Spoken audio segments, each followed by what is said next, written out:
Today we're going to be debunking another home buying myth, and this list comes from Zillow, and I don't know if I even really agree with this myth, which is that you should wait to buy a home until you find your forever home. I have not heard of this as like a home buying myth, but I'm going to debunk it anyways because I could not disagree more.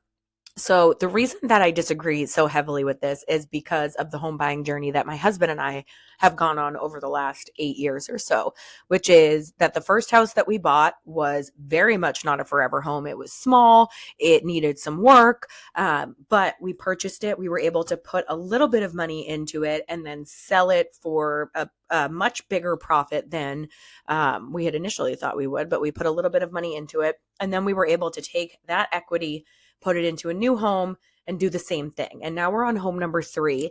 And this is why I truly believe that your first home not only doesn't need to be your forever home, but it shouldn't be, because building equity is a great way to build wealth through real estate.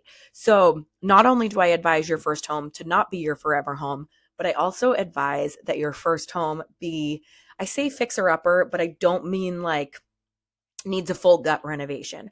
I do mean that it should be one that has great bones that you can work with, but that you can do some small updates like paint.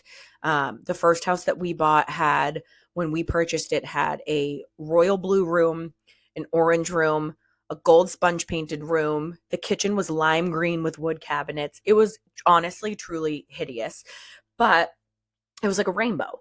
And with that being said, nobody wanted the house because they thought that that was things that you couldn't, I don't know, they just like couldn't see past those things. But all it took was a coat of paint on all of those walls to make a huge difference. So when you're looking for your first home, look for one that needs those updates, but that in doing so, when you go to sell on the flip side, all of those things add up to a much bigger return on investment than just a coat of paint. So not only do I disagree with this myth, I don't actually think people wait on their forever home to buy, but I am going to debunk it because I truly don't think that that is the route to go. I think you buy your first home in order to build equity, to buy your next home, to eventually build enough equity that you can buy your forever home.